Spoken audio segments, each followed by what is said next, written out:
ನಮಸ್ಕಾರ. ನನ್ನ ಹೆಸರು ಮಂಜುನಾಥ್ ಅಂತ. ವಿಜಯನಗರ ಡಿಸ್ಟಿಕ್ಕು, ಹರಪನಹಳ್ಳಿ ತಾಲೂಕು, ಯರಬಳ್ಳಿ ಗ್ರಾಮ.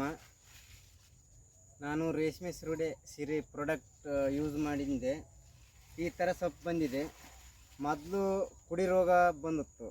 ನಾನು ಫುಲ್ಲು 2 ಬೆಳೆ ಬೆಳೆದಿಲ್ಲ. ಕುಡಿ ರೋಗ ಬಂದಿರೋದ್ರಿಂದ ನಾನು ಬೆಳೆನ ಕೈ ಬಿಟ್ಟಿದ್ದೆ.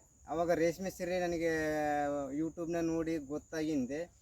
ಅವರಿಗೆ ವಿಜಯ್ ಸರ್ ಅಂತ ಅವ್ರಿಗೆ ಫೋನ್ ಮಾಡಿ, ಈ ಥರ ನನಗೆ ರೋಗ ಬಂದಿದೆ, ಅದನ್ನ ಹೆಂಗೆ ನಾನು ಇದು ಮಾಡಬೇಕಂತ ಹೇಳಿದಾಗ ಬಡ್ಡಿಗೆ ಒಂದು ಇದು ಮಾಡೋಕ್ಕೆ ಔಷಧಿ ಕೊಟ್ಟರು, ಮತ್ತು ಸ್ಪ್ರೇ ಮಾಡೋಕ್ಕೆ 1 ಲೀಟ್ರ್ ಅರ್ಧ ಲೀಟ್ರ್ ಔಷಧಿ ಕೊಟ್ಟರು. ಸ್ಪ್ರೇ ಮಾಡಿಂದೆ ಸುಡ ರೋಗ ಎಲ್ಲ ಹೋಗಿ ಈ ಥರ ಸೊಪ್ಪು ಬಂದಿದೆ. ನಂದು ಒಳ್ಳೆ ಪ್ರಾಡಕ್ಟ್ ರೇಷ್ಮೆ ಸಿರಿ ಅಂತ, ಒಳ್ಳೆ ಪ್ರಾಡಕ್ಟ್. ಈ ಥರ ಬಂದಿದೆ ನೋಡಿ ಸೊಪ್ಪು.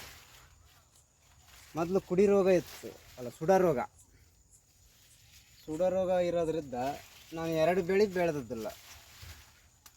ಈಗ ಅವರು ಸಹಾಯದಿಂದ ಅವರು ಇದು ಮಾಡಿದ್ದಕ್ಕೆ ನಾನು ಈ ಥರ ಸೊಪ್ಪು ಬಂದಿದೆ ನೋಡಿ. ಎಷ್ಟು ಚೆನ್ನಾಗಿ ಬಂದಿದೆ ಸೊಪ್ಪು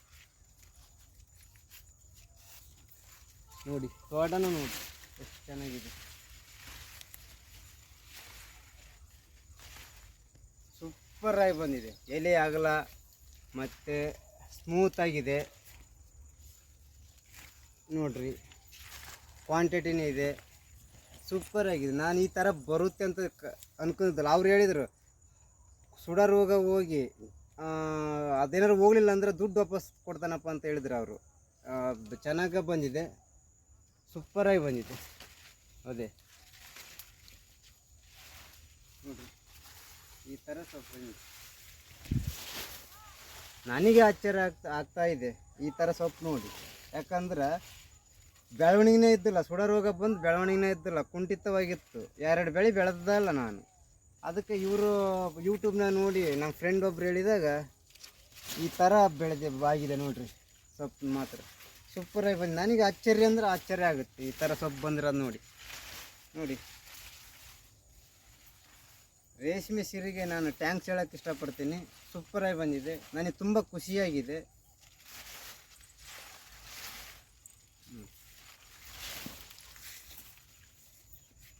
ವಿಜಯ್ ಸರ್ಗೆ ತುಂಬ ಟ್ಯಾಂಕ್ಸ್ ಹೇಳ್ತೇನೆ ನಾನು. ಈ ಥರ ಸೊಪ್ಪು ಬಂದಿದೆ, ಸೂಪರಾಗಿ ಬಂದಿದೆ.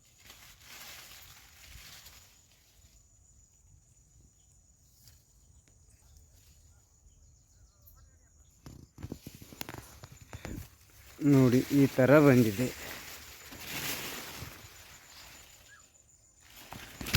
ಸೂಪರ್.